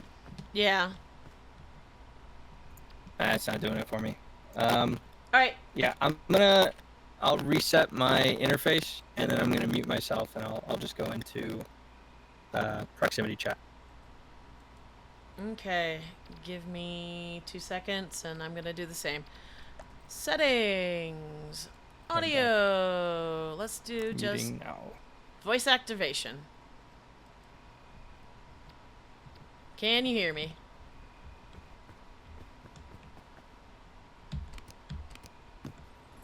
Ooh, stuff.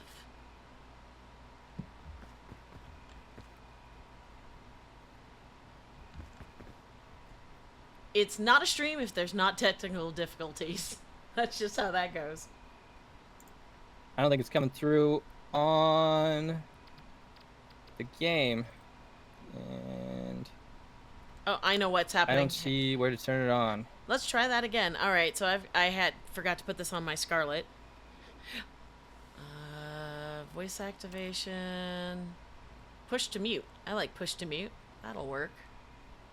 Master volume. No music. Voices volume. How about I turn that up? All right, can you hear me now?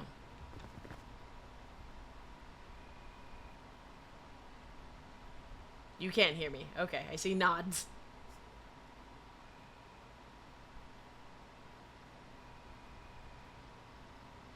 No, I cannot hear you at all.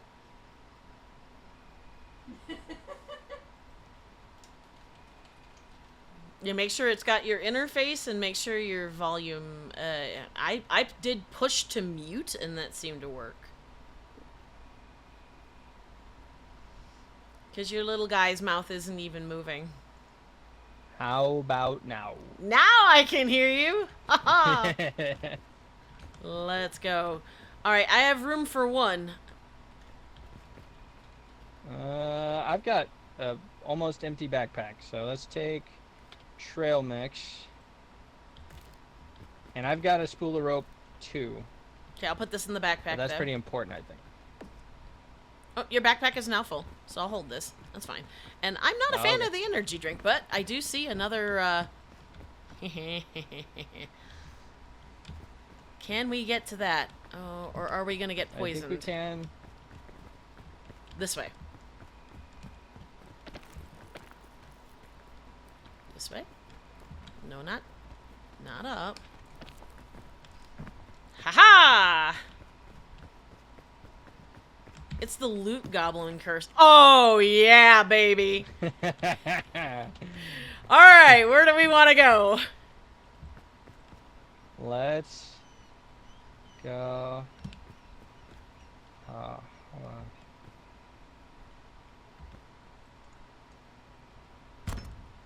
Oh, no, that's the wrong way. Can you turn it? No! No, not once you said it. I'm so sorry. It is It looked like it okay. would go the other way. Fire me anyway. Fire you anyway. All right, here we go. Let's see where you go. Bye. Wish you best of luck. Don't die. I want to hit that rock.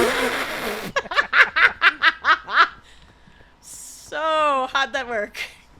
Well, it's not the worst thing right we've here. ever done. Why does it not want to... Silly game. Alright, well, we potentially could... If we can get back over there, there's a pillar. That might work. Okay. That's better. So let's go back the way we came. Over and up.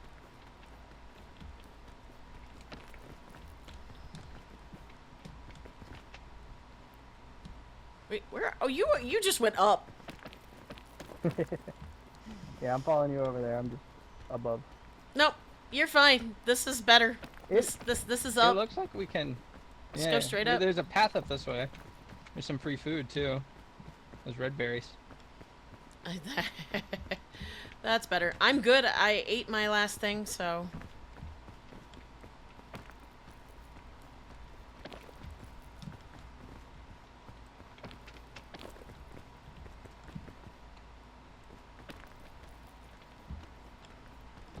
Thank you. Let's chow. Alright, I can take one, and I'm gonna hang on to it for a minute. Alright. Can we get up this shelf? We might.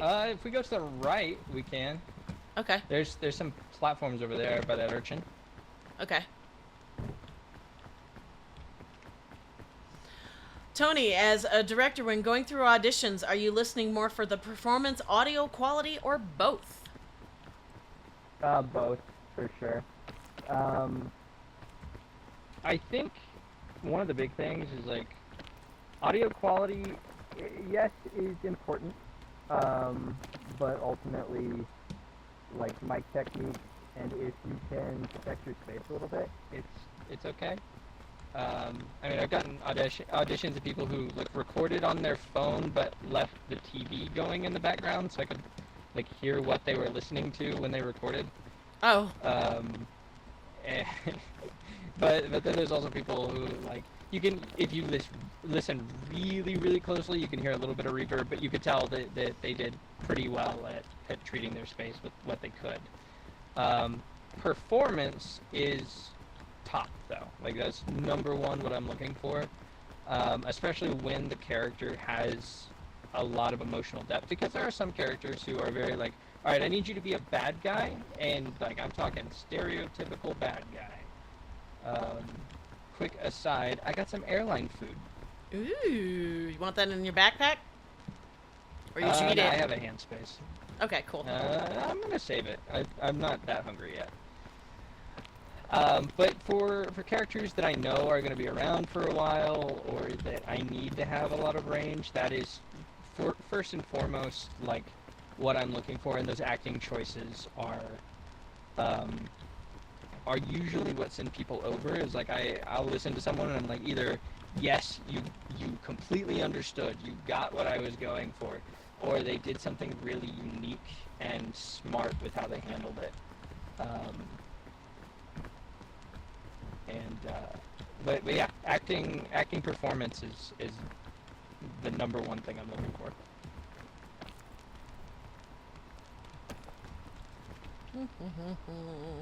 We should be able to curve around here, right? Yeah, we're almost to level 2.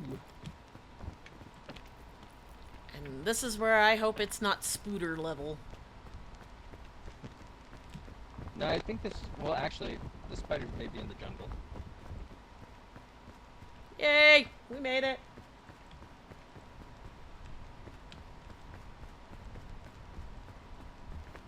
What do you think that scout's inspiration does? It could be anything. I know there's been like fairy lamps. I know there's been all sorts of crazy stuff. So let's see. What you got for us today? Book of Bones. I don't know what that is. I'm not touching it. I want it. I like that. I want it. I'm going to poison myself. Hang on. Excuse me. Oh, I can't cook it yet. Hang on. Put that down. Put stuff into the back. I could put stuff into the backpack. I still don't know what this is.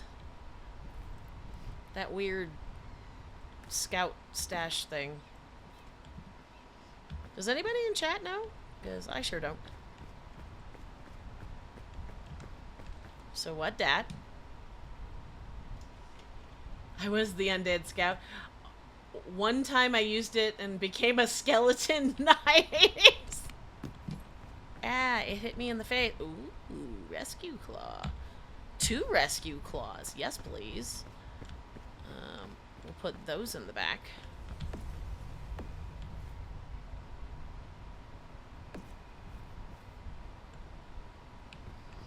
Alright, when you are ready, we can start cooking, start the campfire and cook food. You tell me when you're ready.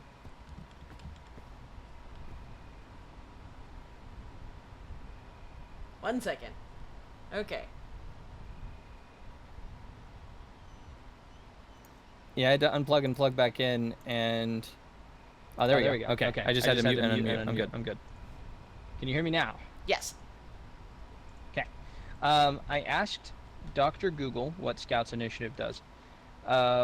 Upon use, it applies 200 upward force, and all scouts within 8 meters of the user.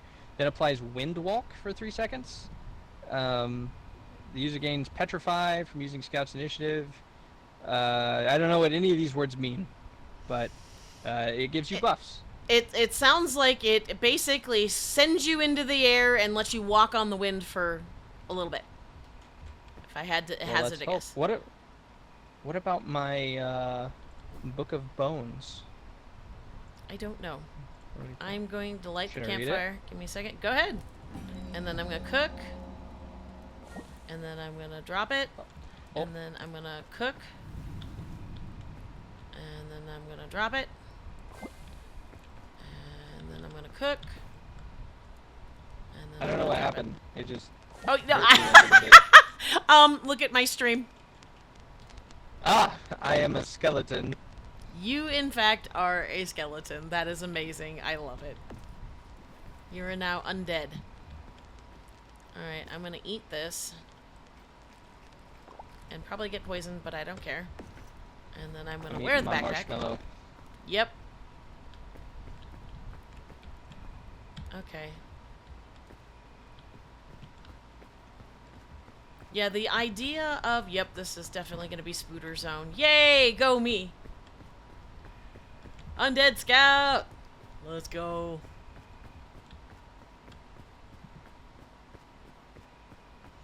Great power, honestly, was fun. I mean, alright. If the game is gonna do that, hang on. I got this. Drop. Pull that out. I don't want to put that. I want to wear the backpack. You ready? We're gonna go. I can show you the world. We're gonna absolutely do this thing. It didn't do anything. But why, though?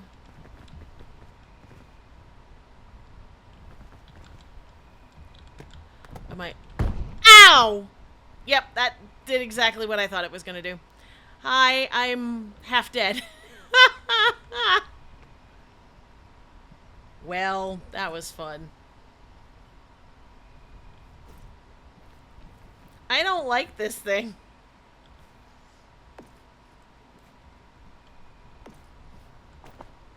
Are you able to hear me now? Yep. I'm gonna take one of those healing things, please, if I can have your backpack. Thank Yeah, you. go for it. So that was a horrible, horrible, horrible idea. Okay. Do you need a claw? I think I'm full. Okay. I've got trail mix, rope, and the airline food, but I don't know if I need to eat anymore. I don't know if you need to eat anymore either. You're looking a little bony there.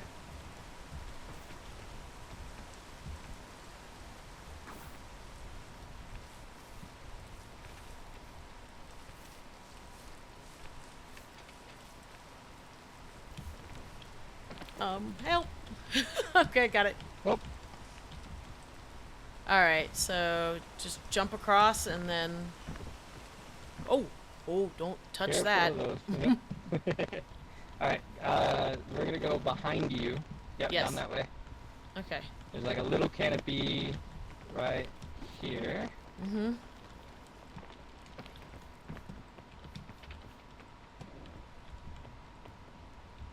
This one's already so hard.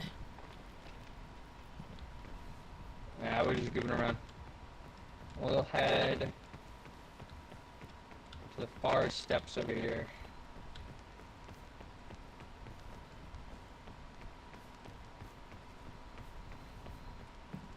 How you doing on food?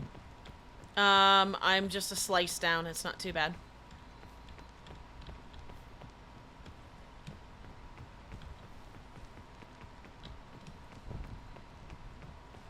Alright, I think we need to go left. I don't see a whole lot of ways up this way or to the right.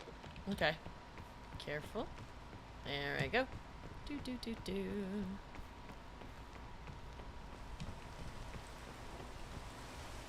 Now, if memory serves, when it rains, we slide and fall on our butt.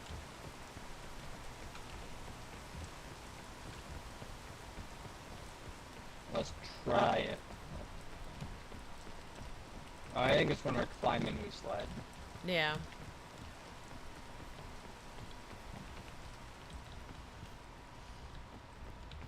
Can we eat bananas, or here's do the we way throw up, at least bananas? to both. There's different colors of bananas. They're the same way as the berries. Apples, Some of them okay. are poison. Okay. We can either go further left, which it looks like there's a way up that way, or we can go the path in front of us. Let's see what's to the left. That one looks a little dangerous with all the spikes.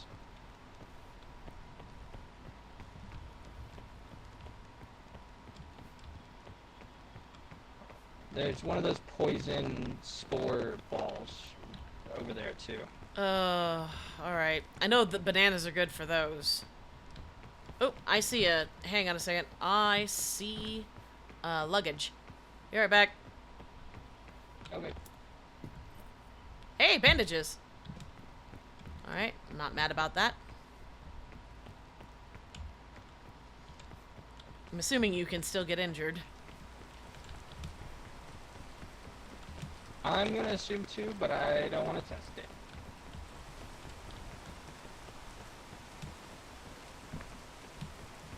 That is fair.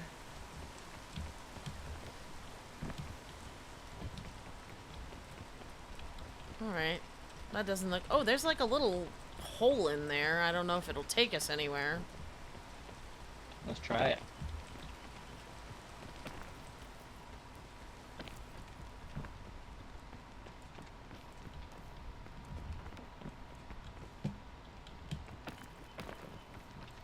That's not bad.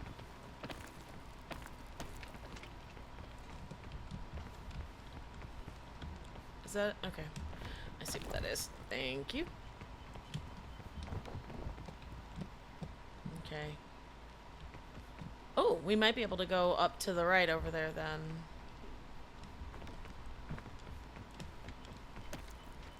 We got right... Oh.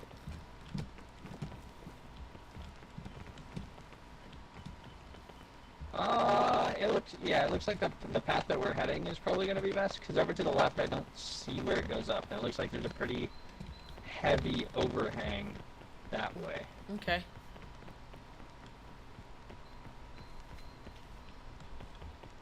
And I forgot. Up and to the right, maybe, where those trees are? What in the world is that? Evil chest. It does. It looks like an evil chest. So what's in it? That hurt. Okay. Anti-rope cannon. Alright. Hang on. Let me go... this one. Ta-da! I now have an open spot. Alright, here you go. Alright. Anti-rope cannons. That's fun. Alright, I do need to eat. Give me a second. I'll do this little guy. Eat that. Put the backpack back on. Climb up here. Thank you. Think we can get up to that spot on the right? It looks like we might be able to. Yeah, I'm gonna jump this. I'm gonna let you trust that way. I'm gonna go this way. Okay.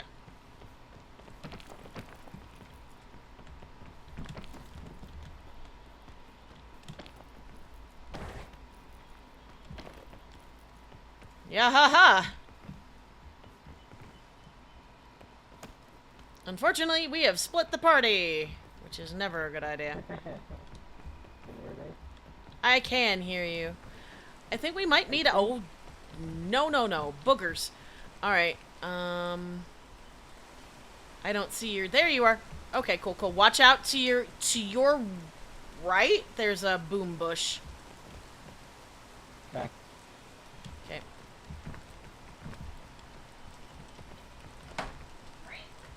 Night, Mel. Thanks for coming in. Good night. Oh, is that a shelf mushroom?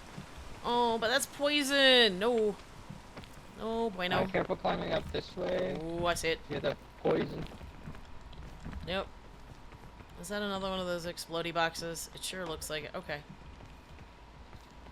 Rescue claw. I have one spot if you want to put the heart, the healing thing in. I have like... I've got 2 and... No, I used one, remember? I fell down and broke... Yeah. I fell down and broke my butt.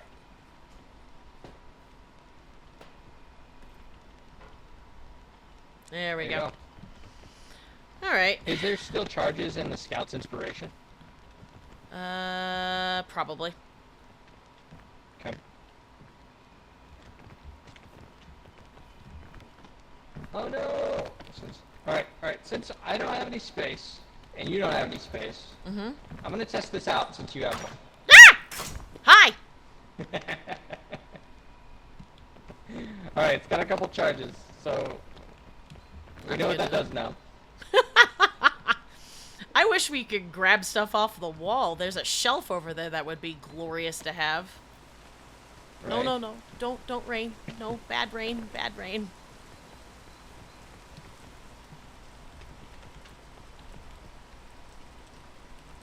Boom booms!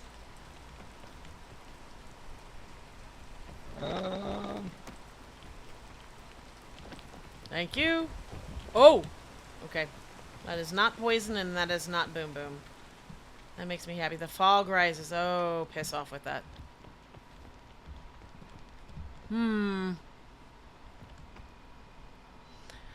Well, there's vines going that way.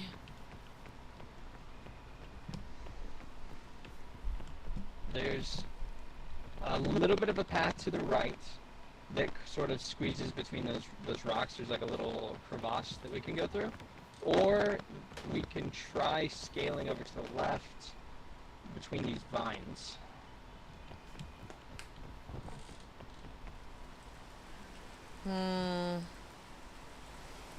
I don't know. It's 6 of one, half dozen of another, really. So I'll trust your instinct. Let's go right, and if it doesn't pan out, that's okay. I still have a rope. I'm already dead, so what? How much worse can it get?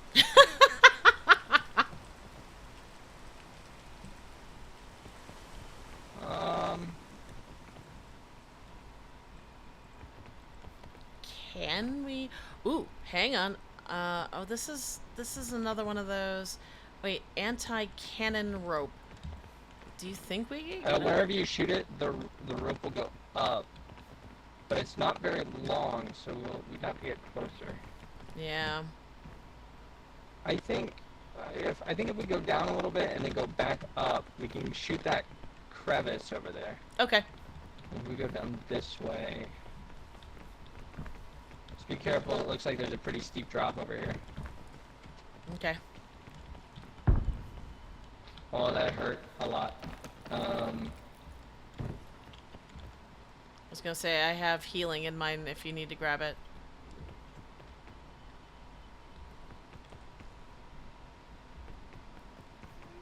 There you go. Okay. Got it. No. Bad game, stop raining. Oh, you went that way. Okay. That's fine. Potato, we got here. What we got in here? Okay. This is doable. Yeah, you think we can get up this way? Potentially, yeah. Ooh. Okay, It's a little rough. Okay, do you want to go further in? Yeah, I think we're gonna have to. I'm just shy of it.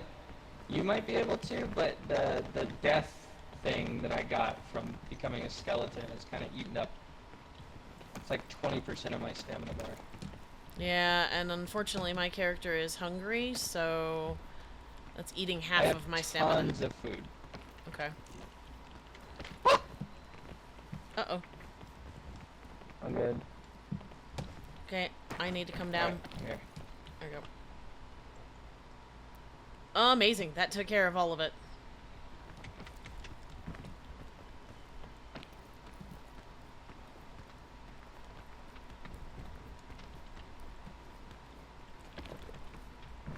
No, up. Let me have this.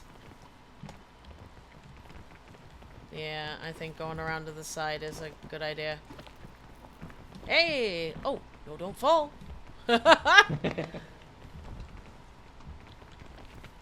there's a place to the left. Is that where you're headed? Yeah, there's another spot right here too.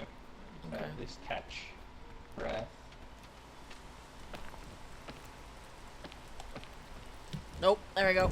Oh no! That's fine. I didn't take damage. That's all that matters. Alright. Here I come.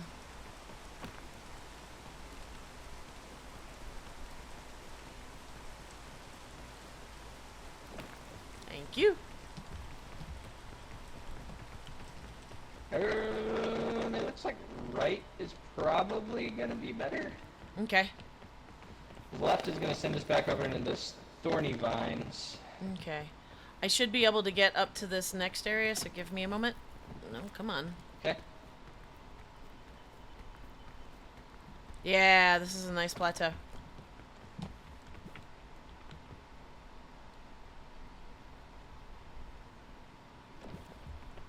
Thank you.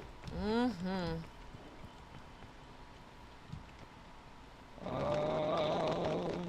And this is where it gets kind of shitty. Oh, this way, this way, this way. Okay.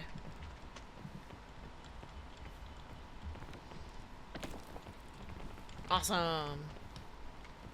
Hey, Patty, don't look down. No, I can't. I will freak out. So there's a story behind that. Have you ever been to theme parks where they have like those rides that are like boats, and they Yeah.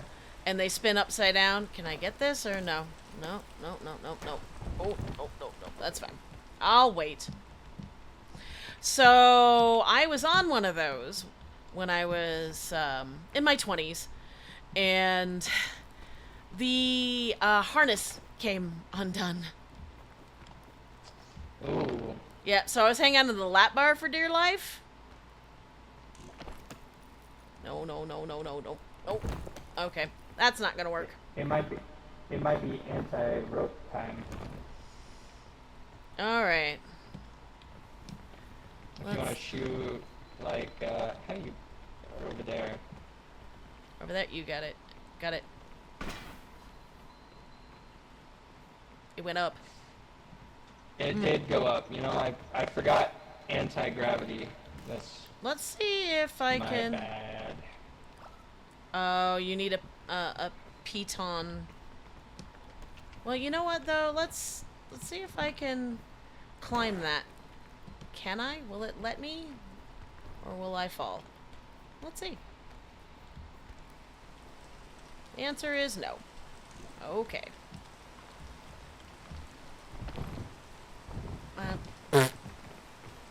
He fell down the hole. Be back in a moment.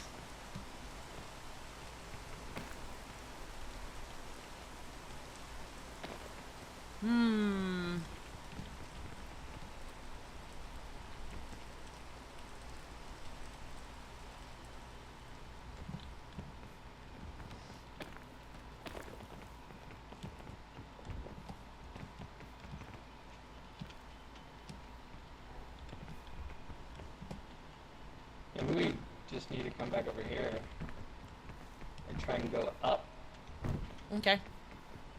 from this. There's a crevice there that where you're going. You might be alright. Oh, I have just not enough stamina. Alright, let's see if I can do it. Hang on. Nope. Nope. Alright. Dang it!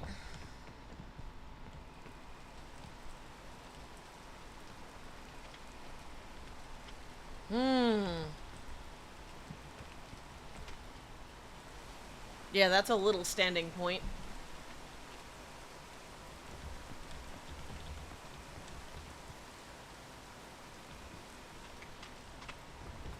Oh no! Did you get damaged? A little bit. A little bit. Oh no. Alright, let's see what I can do. Can I get to that little green spot right here?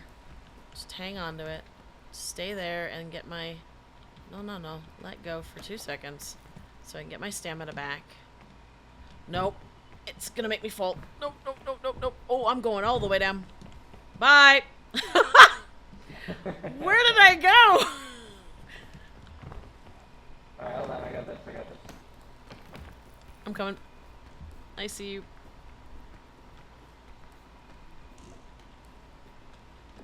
Thank you.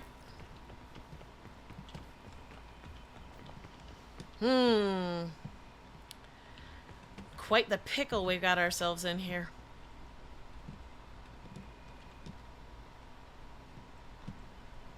I low-key wish I had shot that lower. Oh well. Yeah, I forgot it went the other way. That's gonna boom. Patty, we're gonna die. I mean, yeah, that tracks. What do I have? What do I have in my bag? What is in here that is even remotely... You know what? Alright, well, we got nothing else to do. Let's try this again, shall we? Alright.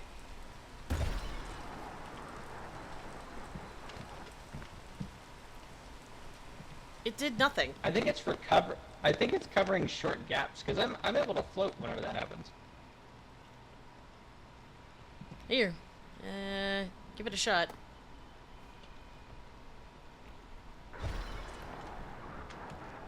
Yeah, I just flew over here.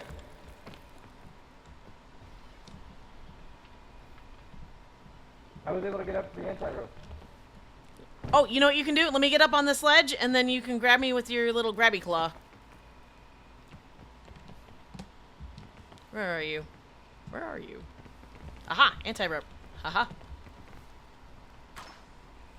No, why did it pull me to you? Oh, that's so bullshit!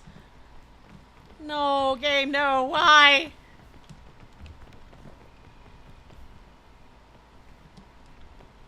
Here, let's try that again then.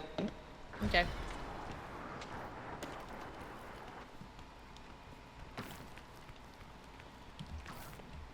Hi! I did it! Yay! We figured it out. It doesn't seem like it has charges to it. I could just do that. I have a weird broken mountain thing on a symbol on mine. I don't know what that means though.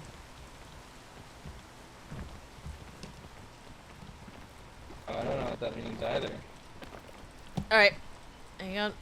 I'm uppies. Oh, you got it. Ooh. Maybe? Yeah, I'm really hurt. Oh, is there anything in my bag? I forget. Oh, yes, there is. Help yourself. I will be all better. Alright, I'm good. Oh, yeah, we got this. Head towards those vines if we can. Okay. I see some of those boom things. That annoys me.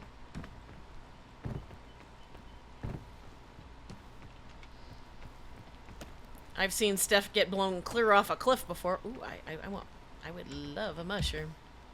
Please and thank you. Perfect. And I will hold a mushroom for later.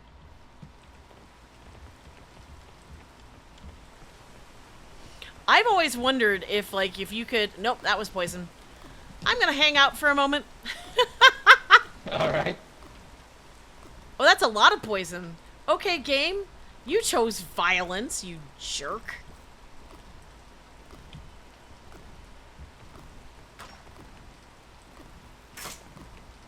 I said pull me to you. I don't know. I could always shoot mine at you. Hang on. Oh! You can use that as a grappling hook and pull it up to you if you aim at the Hit the wall. Well, sorry.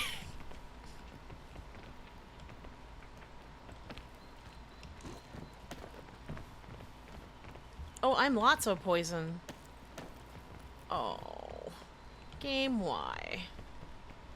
How rude. Poison goes away, though, I thought, over time. I got a riveting fungus for you. I will take that, thank you. Oh. Does it only heal injuries? Nope. The poison is going away. Okay. Awesome. I just gotta stay in the spore smoke stuff. Alright. We can either go that way, or we can go that way. You went that way. Okay. Up I go.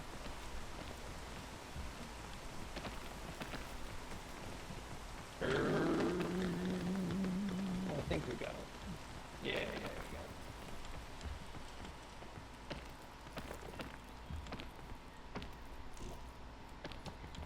Oh.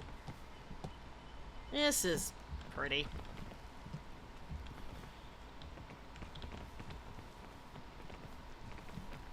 I have the tiniest bit of poison left, so that worked.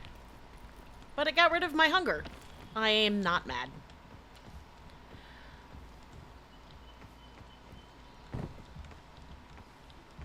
I wish I could get those suitcases. That'd be nice.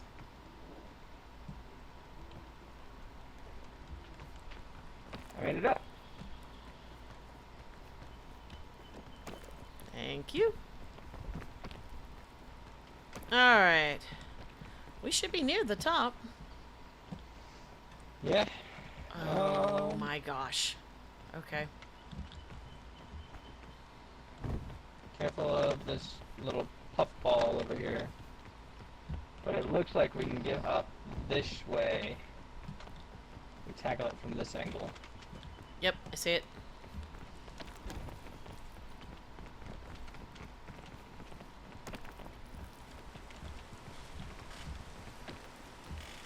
Why, game? Not rain.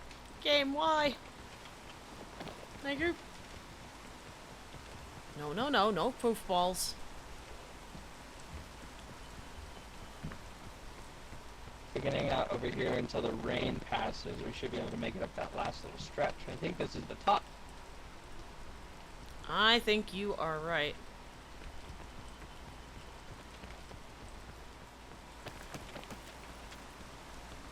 Oh, we can make it. We can make it. Oh, okay. There was a thing behind you. Suitcase. After you. Sports drink. You Yeah. can have it. I don't think I need that anymore. Well, drink it. It'll give you extra stamina. Love it. Oh, I see watch the out for smoke that over there. puffball. Oh, yes. Okay.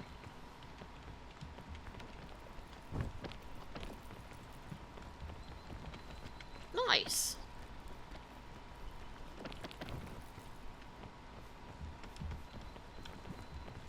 You still have your marshmallow. Oh yeah, I do. I forgot that was in there.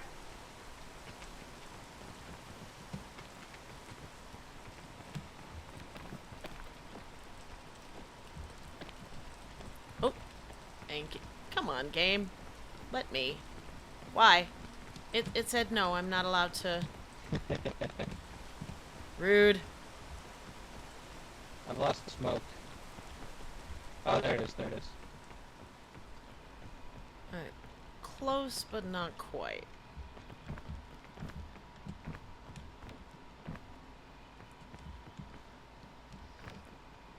Thinking of climbing those trees? No, I don't think they're close. Well, actually, maybe those.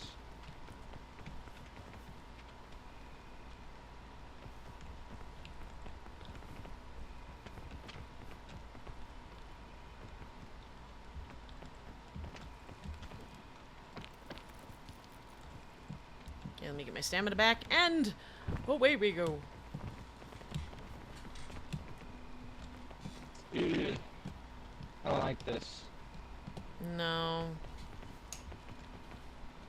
just keep following, I guess.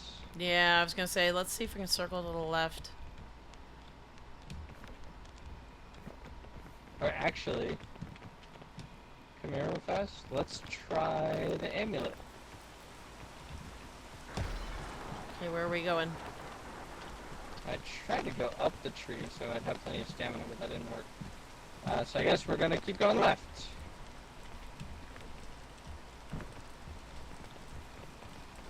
Whoa. Oh, okay. Game, you're choosing violence. Stop it. Stop it. Whoa! I made it! Oh, the rain. Oh, I see what you did there. Okay. Those falls aren't too bad.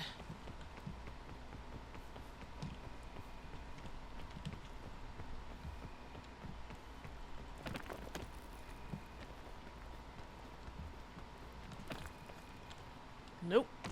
Oh, nope. Hang on. It is not gonna let me. I'm just gonna sit here and recover a bit. Give me a second. There we go. There we go. If you do the weird climb the wall trick, it will actually just let you shuffle up.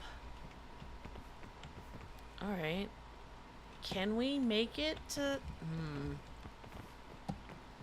No, 1 second. Resetting my interface. Yep.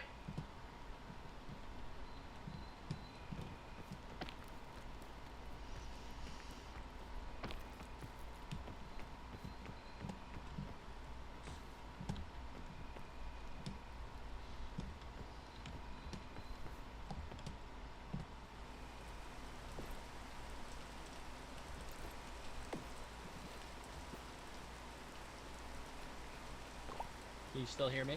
Sure can. Awesome. Okay. I wonder if we can use We this should be vine. able to... Yeah. If we do like a running jump and do the slide thing. Okay.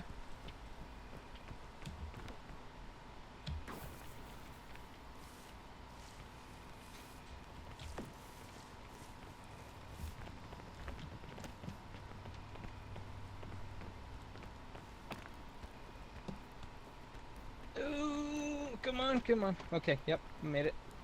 Got you. That's poison. We'll stay away from that. That's also poison. Okay. Alright, game, give us a bit of an uppies, please. I require the uppies.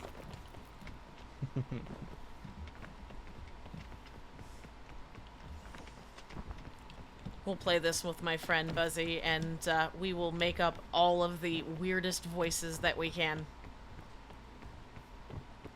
This is usually my little snot-nosed kid's scout voice. Love it. I got a candy bar for you. Ooh. Drop that, because that's poison. Yay! Alright. It is 8 o'clock, though. I have kept you for your 2 hours. Do you want to keep playing, or are you ready to retire and spend time with your family? I think I am all good. Awesome. We made it. We made it through the tropics. I'm a Yes. skeleton. It's beautiful. We had a good time. We did. Thank you so much for coming on. That was a lot of fun. I hope you enjoyed yourself. Absolutely. Thank you for having me on. I had a lot of fun. All right, folks. So, pinned to the top is Tony's social and website. Please check out the various projects you find therein. And we will be back again in a couple of weeks. Yay.